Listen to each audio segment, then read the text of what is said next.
వసంత ఏం పద అది? ఇది గచ్చక పద. గచ్చక పద ఇదేనా? ఇదే చూడు, ఇది ఆకు ఇట్లుంటుంది.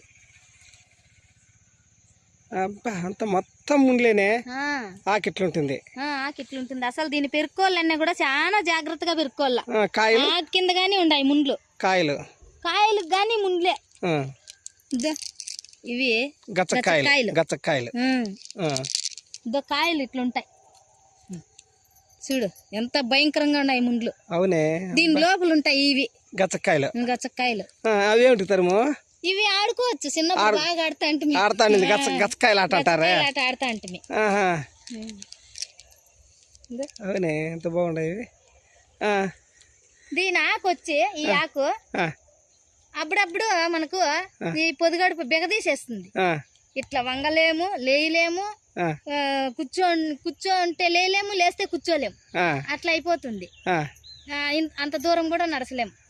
అదే పాలచేరులు బిగదీయడము అంటారు. పాస్ కూడా రావు అట్లా టైంలో ఈ ఆకు అంత పెరుక్కొని పెనుములో పెట్టి, ఆ పెనుము స్టవ్ మీద పెట్టి బాగా మెత్తగా వేయించుకోవాలా. నీళ్ళు కొంచెం యాగనాక నీళ్ళు వేయాల. కొన్ని నీళ్ళు వేస్తే బాగా మెత్తగా అవుతుంది. ఇంకా ఆకు కఠినంగా ఉండకుండా మెత్తగా అవుతుంది. ఆ ఆకు ఎత్తుకొని మనకు సరిపడా ఆ ఈటు ఈ కడుపు మీద పెట్టుకోవాలి, కాపుకోవాలా. మనకి ఎక్కడెక్కడైతే నొప్పి ఉందో ఆ నొప్పి ఎక్కడెక్కడ ఉంటే అక్కడంతా ఇట్లా కాపుకోవాలా. అట్లా కాపుకున్నామంటే నొప్పి తగ్గిపోతుంది. 3 రోజులు అట్లా చేసినామంటే అది లైఫ్ లో రాదు ఇంకా. అంత మేలు, మంచి ఆక ఇదే.